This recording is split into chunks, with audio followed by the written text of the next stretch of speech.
Evangelho segundo Lucas, capítulo de número 16, nós vamos ler do verso de número 19 até o verso de número 31. Diz assim: Ora, havia certo homem rico que se vestia de púrpura e de linho finíssimo, e que todos os dias se regalava esplendidamente. Havia também certo mendigo, chamado Lázaro, coberto de chagas, que jazia à porta daquele e desejava alimentar-se das migalhas que caíam da mesa do rico. E até os cães vinham lamber-lhes as úlceras. Aconteceu morrer o mendigo e ser levado pelos anjos para o seio de Abraão. Morreu também o rico e foi sepultado.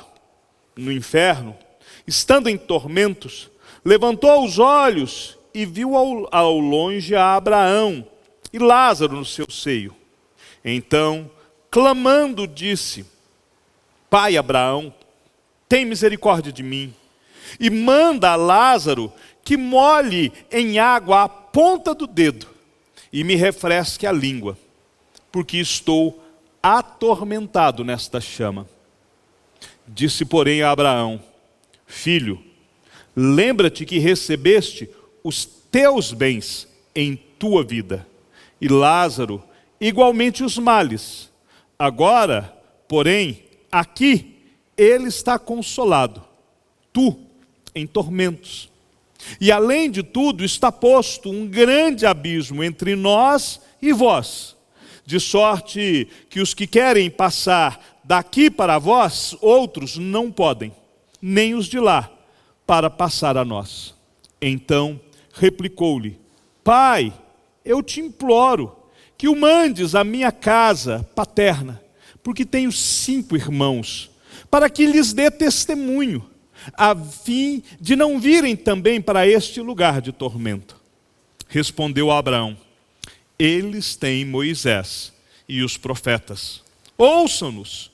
Mas ele insistiu: Não, pai Abraão, se alguém dentre os mortos for ter com eles, arrepender-se-ão. Abraão, porém, lhe respondeu: Se não ouvem a Moisés e os profetas, tampouco se deixarão persuadir, ainda que ressuscite alguém dentre os mortos. Pai Santo, nós lemos a Tua palavra e queremos, meu Deus, que a exposição da Tua palavra venha agora falar aos nossos corações. Tem misericórdia de nossas vidas, ó Pai. Tem misericórdia da Tua igreja aqui, ó Pai. Pai, que em nome de Jesus o Senhor possa me usar e que, ó Pai, que a Tua igreja possa ouvir a Tua palavra e, ó Pai, ser direcionada por ela. Um químico inglês, Charles Henry May, ele fez um estudo muito interessante a respeito do valor químico de um homem. E ele, ao estudar a essência, os componentes de um corpo humano, ele fez algumas anotações bem interessantes. Ele disse que a gordura do corpo de um homem, todo o conteúdo, toda a gordura que tem no corpo de um homem é suficiente para poder fabricar em torno de 7 sabonetes. Eu acho que alguns fabricam um pouco mais, eu acho que eu devo alcançar uns 9 ou 10. Mas, em média, seriam 7 sabonetes.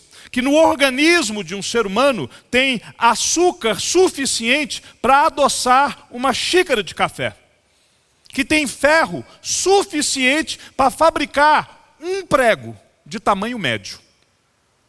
Que no corpo do ser humano existe fósforo suficiente para poder fabricar 2.200 palitos de fósforo. Que tem magnésio o suficiente para poder tirar uma fotografia. E ele, trazendo essas considerações, ele fez um cálculo interessante. Qual seria o valor desses componentes que estão presentes num corpo humano? 7 sabonetes, um prego médio, 2.200 palitos de fósforo, o magnésio para tirar uma fotografia, enfim. Quanto que valia tudo isso? E aí, a conclusão dele é muito triste. Porque não vale R$100. É algo irrisório, é um valor irrisório.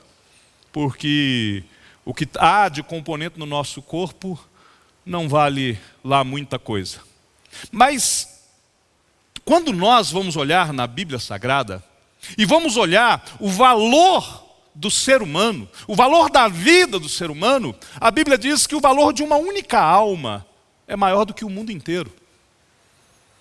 Nós carregamos em nós talvez um valor financeiro irrisório, mas nós carregamos dentro de nós uma alma de valor inestimável. O apóstolo Paulo, quando escreve a sua carta aos Coríntios, no capítulo de número 6, no verso de número 20, ele fala assim, que nós fomos comprados por preço.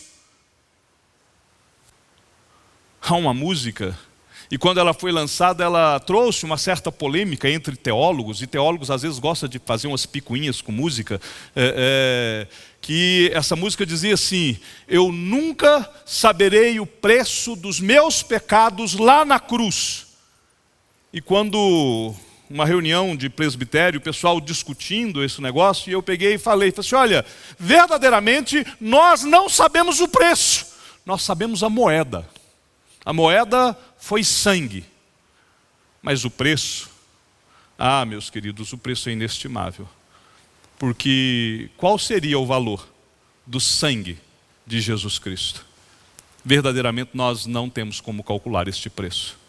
Uma única gota do sangue puro, carmesim, do Senhor Jesus, é mais do que suficiente para pagar o preço de todos os pecados de toda a humanidade, desde Adão até o último dia antes do juízo final. E Jesus Cristo, quando morreu, derramou o sangue todo. Ele deu a sua vida toda. Percebem como que o valor do ser humano é algo inestimável? Isso não é humanismo. Pastor, o senhor está querendo supervalorizar o homem? Eu não. Né? O homem é totalmente depravado. O homem é pecador, miserável. Quem valorizou foi Deus, porque foi Ele que pagou o preço. Nós valemos tanto quanto aquilo que Deus pagou por nós. Este é o nosso valor. O valor não está em nós. O valor está no preço. No preço que foi pago. Através da morte de Jesus, foi pago um alto preço. Mas, quando nós vamos olhar para esta parábola, e nós aprendemos aqui uma série de coisas, há uma coisa notável nesta passagem, é que essa passagem é uma passagem muito fácil de entender. Quando nós lemos a parábola do rico e do mendigo, do rico e de Lázaro, nós entendemos ela com muita facilidade. Pessoas podem discordar dela, podem até falar assim, não, eu não concordo com isso, porque eu não creio na Bíblia. Outros podem negar a sua veracidade, não, isso aqui não existe, esse negócio de céu e inferno, pode desprezar os ensinamentos contidos. Mas, quando nós lemos, nós não temos condição de não entender. Essa passagem é muito clara, né? A verdade básica aqui é que, por mais simples que seja a vida do homem, haverá um dia que a morte vai chegar. Essa parábola peculiar a Lucas, ela nos mostra esta dura realidade, a realidade da morte. E a morte, quando chega, ela chega para o miserável e ela chega para o rico. A morte chega para brancos, negros, a morte chega para as pessoas das mais variadas esferas sociais. A morte nos nivela. Se você Se quiser acompanhar comigo aí no texto, você vai perceber aqui algumas coisas interessantes. Por exemplo, do verso 19, Jesus retrata um homem rico, púrpura, tecido tingido com um corante muitíssimo caro, era obtido através de um crustáceo. E na época de Cristo era um valor muito caro. Somente as pessoas muito ricas poderiam se vestir com roupas púrpuras, né? E também ele se vestia de linho finíssimo. Ou seja, era um homem que não tinha preocupação financeira, né? Ele estava vestido na última moda. O que tinha de luxo era o que lhe cobria. E era um homem que banquetejava, era um homem que festejava. Ele diz a Bíblia que ele se regalava. Tinha tudo quanto ele podia pedir na vida. O que ele queria, ele tinha. O dinheiro podia comprar qualquer coisa. E ele se regalava nessa vida de prazeres, despreocupado. Percebam, a palavra de Deus não diz que este homem vivia cometendo graves pecados. Simplesmente que ele vivia a sua vida aproveitando o dinheiro que ele tinha. E ele se regalava esplendidamente. Não mostra este homem roubando, não mostra este homem matando, não mostra este homem enganando pessoas. Era um homem rico, que vivia como uma grande parte de homens ricos por aí. E vive também como muitos que são pobres, só não têm o dinheiro. Vive a vida da forma como a vida vem. A Bíblia não trata deste homem como um grande pecador, um homem perverso. Em contraste a este homem, verso 20 e 21, diz que também havia um mendigo, Lázaro, né? A palavra Lázaro aqui é Eleazar, e o significado dela é aquele que Deus socorreu. O homem que Deus socorreu. É isso que o Lázaro, o Eleazar, é isso. Deus socorre. É o único personagem que recebe da parte de Cristo um nome. Em nenhuma outra parábola, Jesus nomeia os seus personagens.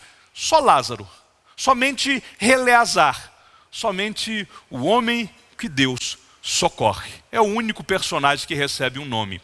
Lázaro, ele era um mendigo.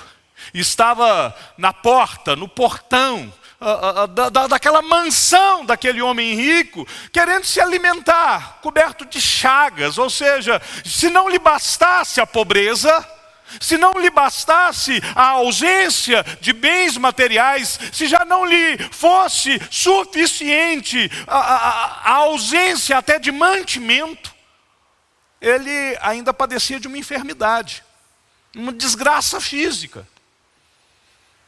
E Jesus dá um detalhe, como que para mostrar este quadro terrível deste homem. Os cães, eles vinham e lhe lambiam as úlceras. Era um homem indigente, e isto é ressaltado nesta informação. Sem dinheiro, sem teto, sem abrigo, sem parentes, sem amigos, sem um teto, sem nada, sem saúde, sem comida. Mas a palavra de Deus ainda ressalta que ele tinha fome. Enquanto o outro se regalava na sua riqueza, se sobejava naquilo que lhe fartava, ele queria comer as migalhas. Quem sabe não cai uma migalhinha, um pedacinho de pão.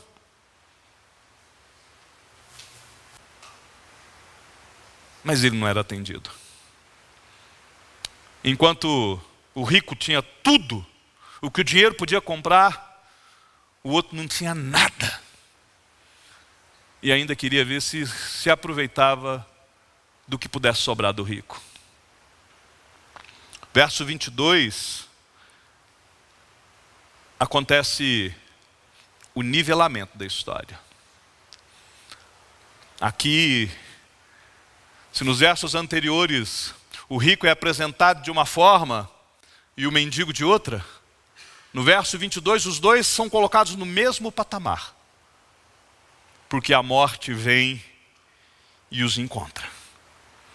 Aconteceu morrer o mendigo, E aconteceu também morrer o rico. A morte não escolhe classe social. A palavra de Deus nos diz que todos os nossos dias estão escritos e determinados quanto nenhum deles havia ainda.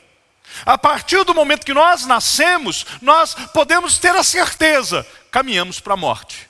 Nós celebramos aniversários contando um ano mais de vida, mas na realidade é um ano menos de vida, porque a cada dia que passa, eu me aproximo do meu destino final. A cada dia vivido, é um dia a menos que eu tenho sobre a terra. A cada segundo, a cada momento que passa, eu estou mais próximo do meu encontro com Deus. Eu estou mais próximo da hora da minha morte. E aqui, de forma fatal, no verso de número 22, acontece que morrem. Eles morrem, eles encontram a morte. E quando a morte os encontra, ela simplesmente cumpre o seu papel. A morte é inevitável. Você não tem como evitar a morte. Você não tem como postergar a data da sua morte. Você não está no controle dessas coisas. Eu me lembro que certa vez, eu e Leda fomos fazer uma viagem. A Leda tinha vontade de conhecer o Rio de Janeiro. E aconteceu que a gente marcou a data. Minha mãe foi para minha casa para ficar com as crianças. E seria uma viagem só eu e a Leda, né? E nós embarcamos, aeroporto de Confins, indo para o Rio de Janeiro. Foi a primeira turbulência que a Leda enfrentou. Eu achei que ela ia arrancar o meu braço. Ela juntou assim, porque o avião deu aquela queda, né? E porque por mais que nós estejamos certos da nossa salvação, a morte de certa forma nos assusta. É por isso que quando o carro perde o controle, ninguém fica ali calminho. Ele grita, ele tenta de alguma forma resgatar ou preservar a sua própria vida. Quando nós somos colocados face a face com a morte, ou quando alguma coisa aparentemente nos causa a certeza de que não temos controle de nada e de que a morte simplesmente pode vir e ceifar a nossa vida, nós somos tomados por um susto. E quando a morte chega para o rico, a única coisa que ele pode fazer é morrer. Quando ela chega para o mendigo, é a mesma história. A morte é inevitável. A palavra de Deus não diz absolutamente nada acerca da situação religiosa deles. A palavra de Deus não diz qual era a confissão de fé deles. A palavra de Deus não diz de que religião eles faziam parte. A palavra de Deus não diz se eles frequentavam o templo, se eles não frequentavam o templo. A palavra de Deus simplesmente nos pinta este quadro. Um homem muito rico e ele morre. Um homem muito pobre e também morre. Mas uma coisa é certa. Nós sabemos que o mendigo era um homem fiel a Deus. Ele é um fiel servo de Deus. Porque quando ele morre, verso de número 22 diz que os anjos o levaram para o seio de Abraão. Essa expressão não é muito comum, mas ela claramente denota um lugar de felicidade, um lugar onde há paz, um lugar onde há descanso. Ela mostra que este mendigo vai para um lugar onde ele não tem mais sofrimento. Suas chagas agora desaparecem, ele já não padece mais de fome, ele já não tem mais necessidade de nada. Diz a Bíblia, e é interessante o quadro, porque quando o verso 22 apresenta que ele vai para o seio de Abraão. É como se ele agora tivesse um colo para ele poder descansar. É felicidade. E aqui é uma antítese da história inicial, onde o mendigo queria alimentar e não recebia atenção. Agora é o rico. O rico é que deseja algo. É ele que quer alguma coisa. A palavra de Deus diz no inferno, E a palavra inferno aqui traduzida é Hades. Não dá para poder dizer que Hades é literalmente inferno. Talvez seja uma adaptação de uma palavra hebraica, Geena, Sheol, né? Que é traduzida no credo apostólico como a mansão dos mortos, o lugar da habitação dos mortos. O que nós sabemos é que neste lugar, aonde este rico estava, havia muito sofrimento. Se por um lado, enquanto vivo, Lázaro queria alguma coisa e não recebia atenção, agora este homem rico, ele quer alguma coisa e ele recebe atenção. Vocês percebem que este homem rico não questiona por que ele está naquele lugar? Ele não faz essa pergunta. Ele não está ali dizendo, mas por que eu vim para cá? Ele fala, no inferno, estando em tormento, levantou os olhos, viu ao longe Abraão e Lázaro no seu seio, então clamando disse, Pai Abraão, tem misericórdia de mim, e manda a Lázaro que molhe a água na ponta do dedo e me refresque a língua, porque eu estou atormentado nesta chama. Ele simplesmente quer um alívio para o seu tormento, mas ele, aparentemente, mesmo que ele não tenha ainda muitas explicações, mas ele entende que ele merece estar naquele lugar. Ele não questiona. Ele não tenta entrar com um recurso. Senhor!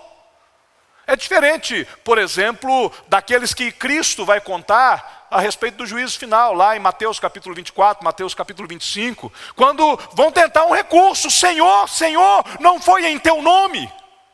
É diferente. Aqueles acham que a vida religiosa deles era suficiente para poder apresentar um recurso diante de Deus.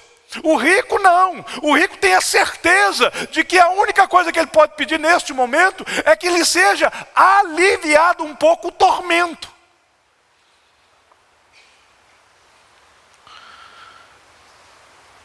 Aqui parece que este homem, com essa atitude, né, para o grande patriarca, né, e ele agora se dirige de forma muito humilde. Aquele homem que jamais olhou para Lázaro, que não lhe deu nem migalhas, agora de forma humilde, chega diante de Abraão, né, e clama por misericórdia. O que ele está pedindo é, porque a palavra misericórdia ela quer dizer isso, né, para ele não receber o que ele merece. Eu já falei aqui na igreja a diferença entre graça, misericórdia e justiça. A relação entre essas palavras. Misericórdia é não receber aquilo que eu mereço. Quando Deus tem misericórdia de mim, é o seguinte, eu mereço o inferno. Deus não me manda para o inferno, isso é misericórdia. Graça é quando Deus me dá aquilo que eu não mereço. Ele, sabendo que eu mereço o inferno, Ele então me concede, por graça, a vida eterna. Isso é graça. O que este homem está pedindo é, tenha misericórdia. Não me deixe ficar no lugar que eu mereço. O que eu quero é misericórdia.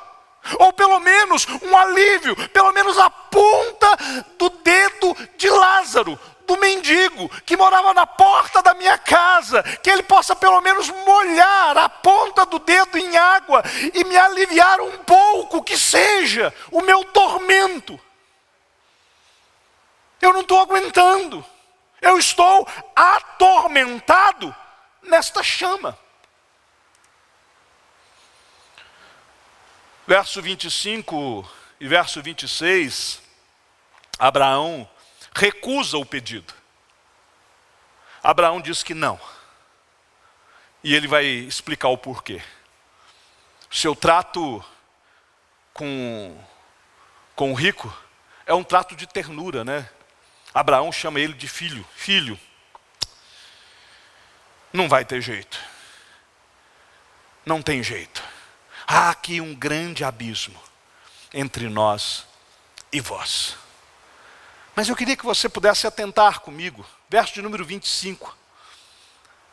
Porque há um pronome que Abraão usa, pronome possessivo, que ele usa para o rico e ele não usa para Lázaro. Fala assim: filho, lembra-te que recebeste os teus bens em tua vida. E para Lázaro ele fala, e Lázaro igualmente os males. O adjetivo teu aqui é significante. Porque tudo que ele recebeu, tudo que o rico teve durante a sua vida foi processo de escolha. Ele escolheu. Ele escolheu viver a sua vida regalada. Ele escolheu se deleitar na sua riqueza. Lázaro não escolheu ser pobre. Lázaro não teve escolha para ser miserável, nem escolheu ser doente. Simplesmente aconteceu. Problemas acontecem, né?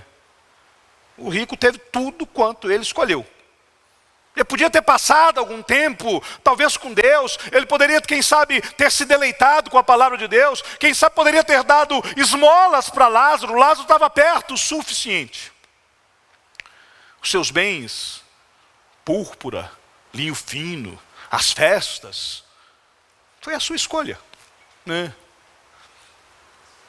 Apesar de nós falarmos e ensinarmos sobre soberania de Deus, apesar de nós crermos que Deus é totalmente soberano, nós também ensinamos que Deus não anula a responsabilidade do homem. Deus não te isenta das tuas escolhas. A nossa vida não é uma fatalidade. Nós temos escolhas. E o rico escolheu aquilo que ele quis, as suas coisas boas, e agora ele colhe o resultado. A Bíblia nos ensina que quem semeia vento colhe tempestade. Você, e tão somente você, é responsável pelas sementes que você planta. Hoje de manhã, na classe de catecúmenos, nós falávamos um pouco sobre isso. Se você está plantando semente de laranja, meu querido, você não vai colher mexerica, tampouco abacate. Você vai colher laranja. A tua colheita é o resultado da tua sementeira. E lembre-se, uma única semente produz muitos frutos. Um grãozinho de milho produz algumas espigas cheias de grãos de milho. Então, cuidado com aquilo que você está plantando durante a tua vida. Haverá uma colheita. E ela será de acordo com a tua semente. Mas aqui, Lázaro, não sendo culpado pelos males que sofria, ele agora também recebe da parte de Deus a misericórdia. E mais do que a misericórdia, recebe a graça, né? E Abraão diz, olha, além de tudo, há um grande abismo entre nós e vós. Esse é um detalhe pitoresco. Significa que na vida do além, não há passagem de um estado para o outro. Isso aqui anula uma série de ensinos errados que se tem por aí. Por exemplo, sabe o ensino do purgatório? Ele cai aqui. Por que ele cai aqui? Porque não se passa de lá para cá, nem de cá para lá, né? O autor da carta aos Hebreus, no capítulo 9, no verso 27, ele diz, é dado ao homem o direito de morrer uma única vez, vindo depois disso o juízo. Ou seja, também não tem como defender a doutrina da reencarnação. Você tem uma única vida para glorificar a Deus. E você tem uma única morte para poder se chegar diante de Deus. E essa morte é a de Cristo. Quando nós continuamos olhando o texto, Abraão aqui vai dizer e ensinar para este homem que em vida ele não demonstrou interesse em outras pessoas. Tinha um mendigo na porta da casa dele, ele jamais se importou com a vida daquele homem. Ele jamais olhou quem é aquele homem, o que esse homem está fazendo aqui, há algo que eu possa fazer por ele. Ele nunca se importou com outras pessoas. Mas agora, no tormento eterno, na chama eterna, ele então começa a se importar com outras pessoas. Ele pega e fala: eu tenho família, eu tenho irmãos, e os meus irmãos estão seguindo o mesmo caminho que eu. Então, já que não pode, pelo menos aliviar o meu tormento, pede para Lázaro. Pede para Lázaro ir até lá e avisar os meus irmãos. Porque o destino é cruel. O tormento é muito grande. Pela primeira vez na história deste homem, ele demonstra interesse em outras pessoas. E ele quer agora que pelo menos os seus irmãos, que pelo menos a sua família, pudesse mudar o seu próprio destino. Aqui, de certa forma, nós podemos até pensar que poderia passar na cabeça dele, na sua mente, que ele não foi tratado com justiça. Se os meus irmãos souberem de que eu estou neste lugar, ou se eu tivesse essa informação em vida, eu teria agido diferente. Às vezes, no nosso dia a dia, no decorrer dos nossos dias, nós nos arrependemos de algumas coisas do nosso passado. De vez em quando, eu me recordo de algumas decisões que eu tomei e que me trouxeram situações muito difíceis. E eu já fiquei assim, sentado, conversando com os meus botões e tentando imaginar, e se eu pudesse retornar no tempo? E se, sabendo hoje o que eu sei, aonde eu estou,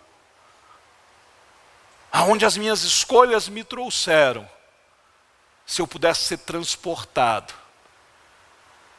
lá para 1900 e bolinha, se eu pudesse voltar na minha juventude.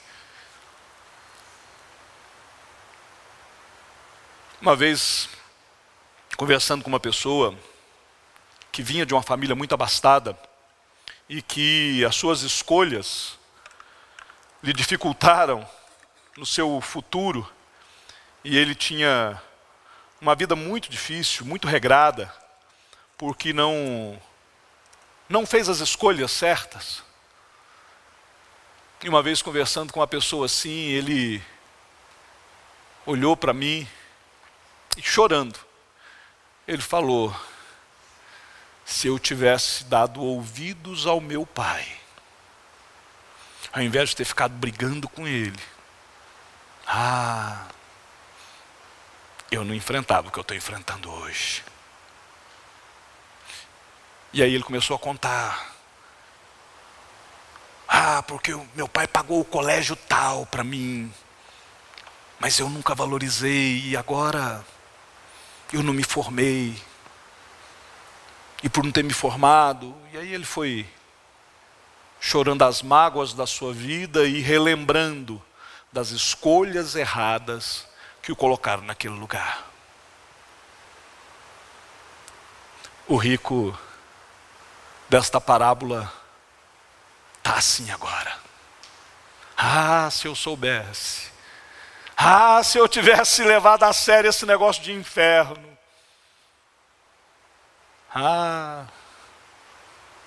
Se eu pudesse voltar atrás. Mas ele agora está preocupado com seus irmãos. Será que não tem um jeito? Será que Lázaro não pode ir lá? Pelo menos para livrar os meus irmãos. Se eles tiverem as informações corretas, eles vão agir de forma diferente. O verso 29 ao verso de número 31 nos mostra que a história não pode ser assim. Abraão indica as escrituras. Abraão vai dizer para eles, né, que não tem jeito, que as escrituras, que é através das escrituras. Respondeu Abraão: eles têm Moisés e os profetas, ouçam-nos. Em suma, o que Abraão está dizendo é que na Bíblia eles têm todas as informações que eles precisam. Na palavra de Deus tem tudo aquilo que eles precisam saber.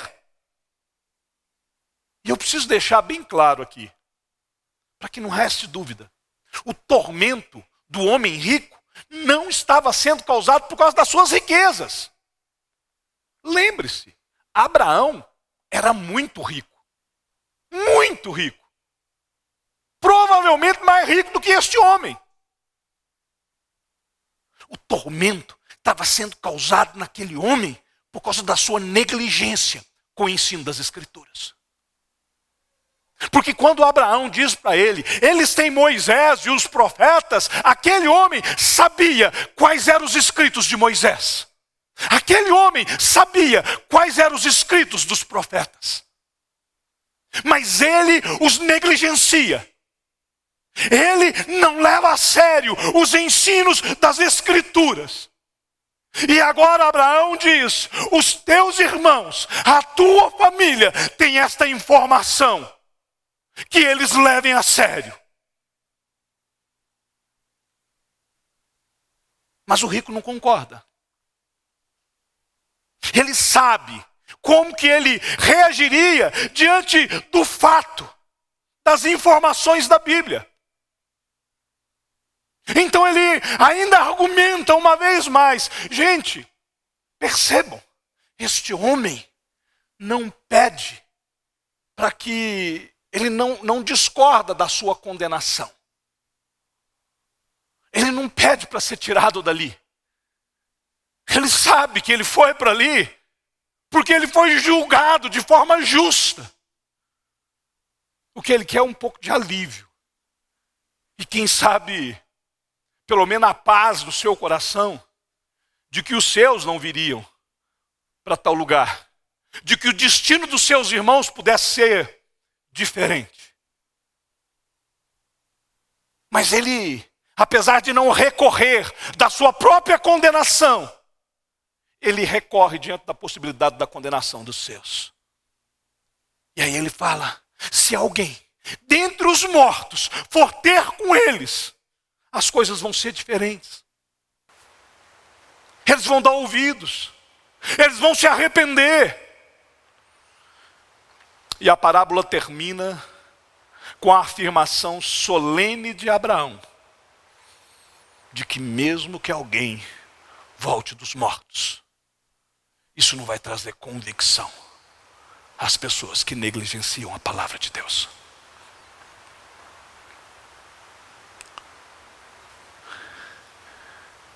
É por isso que eu iniciei dizendo que essa parábola, ela é fácil de entender.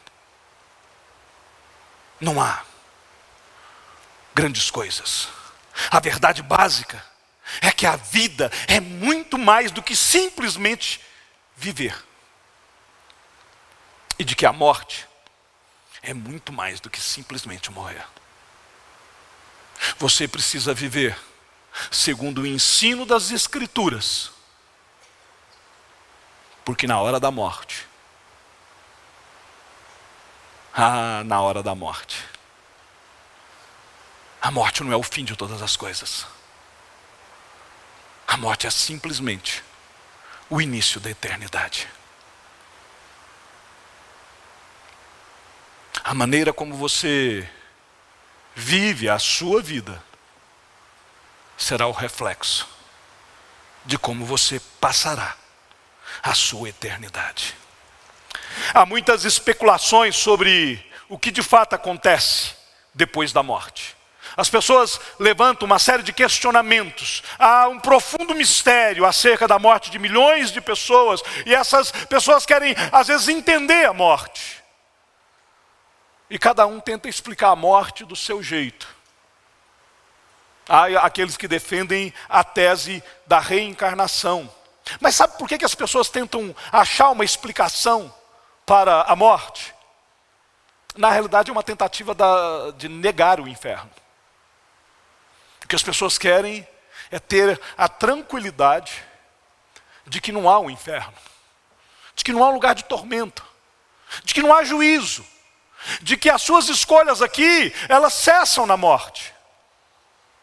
Aquele homem conhecia as Escrituras, ele conhecia Moisés, ele conhecia os profetas, ele sabia a respeito da vida eterna, ele tinha a informação. Mas ele viveu a sua vida sobre 2 pontos de vista. O primeiro, eu não sou mau o suficiente para ir para o inferno. Tanto que a Bíblia não relata, o Senhor não relata uma vida de pecados. Uma vida normal, talvez igual a minha e a sua. Talvez igual à vida da maioria das pessoas. E ele vivia sobre essa perspectiva. E a outra perspectiva que ele vivia era, no final, tudo se ajeita. No final, Deus é pai, não é padrasto, Deus é o Senhor, não, Deus é amor. E ele vivia a sua vida desta forma. Mas quando Jesus Cristo conta esta parábola, na realidade, Jesus, ele abre as cortinas da eternidade. E ele nos mostra, abrindo essas cortinas, que depois da morte, ou é céu, ou é inferno. Que depois da morte, as escolhas que você faz hoje, reverberam na eternidade. A maneira como você vive hoje, te será cobrada na eternidade. E é por isso que há no coração do homem, há no interior do homem, o desejo de apagar as chamas do inferno. O homem sempre quis apagar essa doutrina, porque os pastores preferem outros temas, talvez mais interessantes. A Bíblia fala cerca de 500 vezes a respeito da eternidade, falando de salvação. Mas ela fala muito mais a respeito da condenação do inferno. O ser humano quer negar que haja uma coisa chamada pecado. E mais, ele quer negar que o pecado lhe traz consequências. Afinal de contas, se não há pecado, não há castigo. E se não há castigo, não há condenação. Mas se não há pecado nem castigo, por que haveria a necessidade de um Salvador? O pecado acontece 24 horas por dia. Crimes, assaltos, mentira, suborno. Qual foi o grande pecado deste homem? A Bíblia não relata. Ela fala só de um: a omissão. Este homem, ele omite socorrer o necessitado. E ele omite levar a sério Moisés e os profetas. A Bíblia não fala de outros pecados dele, mas apresenta este. E somente por esse já seria suficiente para a sua condenação. Tem muita gente que acha que o inferno é aqui na terra, e que nós estamos vivendo aqui e pagando o preço do inferno. Mas eu quero te dizer que no inferno não tem igreja, que no inferno não tem Bíblia, que no inferno não tem música, que no inferno não tem louvor, que no inferno não tem alegria, que no inferno não tem vida, não tem amor, não tem arrependimento, não tem água, não tem filhos de Deus. No inferno não tem paz. Mas haverá no inferno muitas e muitas pessoas que, tal qual este homem, tal qual este rico, que nós não sabemos o nome, mas há muitas pessoas que serão condenadas, que passarão a eternidade lá. E diz a Bíblia que são mais os que vão para o inferno do que mais aqueles que acertam o caminho, que é estreito. Porque são poucos os que entram pelo caminho eterno. E aí, buscando essa negativa do inferno, então se cria desculpas.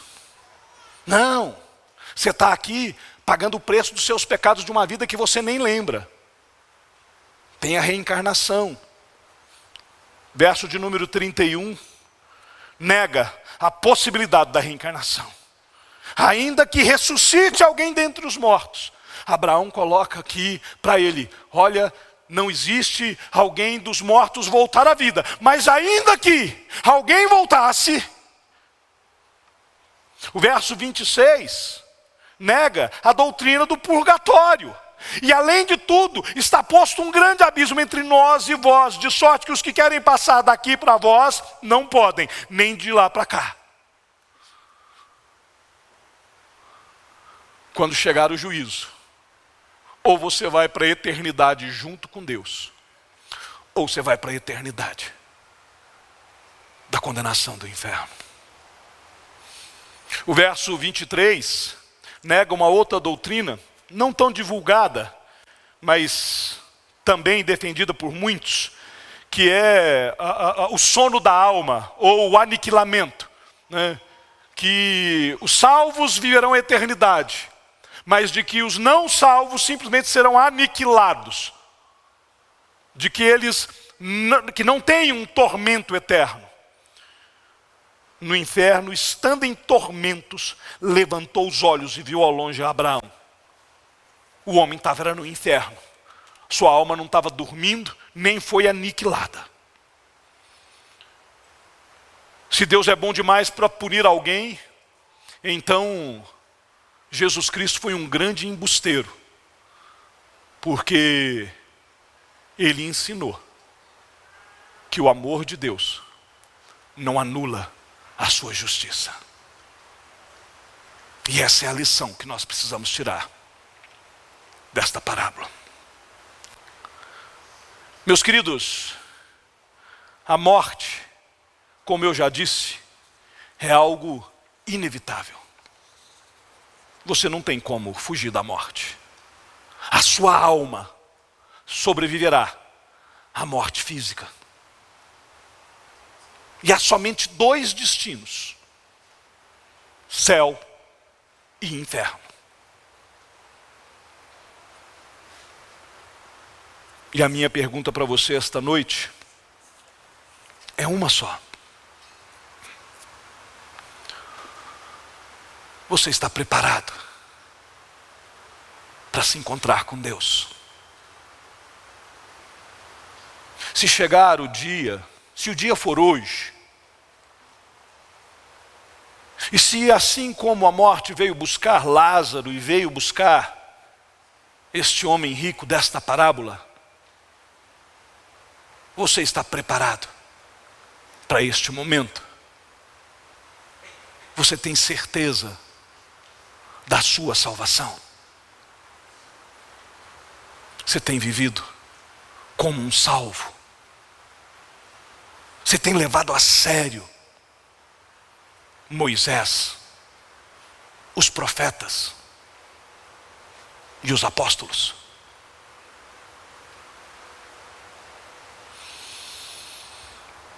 Há uma ilustração muito pertinente sobre a morte. Ela foi contada por uma enfermeira francesa. De acordo com os escritos desta enfermeira, ela esteve presente na morte de Voltaire. E quando, depois de Voltaire ter morrido, ela estava um dia de plantão no hospital, e ela foi chamada para atender a um homem que estava gravemente enfermo. E quando ela entra no quarto deste homem, ela então pergunta: você é cristão? Você já entregou sua vida para Jesus? E este homem então fala: sim, eu sou cristão. Mas o que o temor do Senhor tem a ver com essa história? E esta mulher, esta enfermeira, disse para ele: eu fui a enfermeira que atendeu Voltaire na sua última enfermidade. E por nenhum dinheiro deste mundo, por nenhuma riqueza de toda a Europa, eu não quero mais atender alguém que está partindo sem Deus.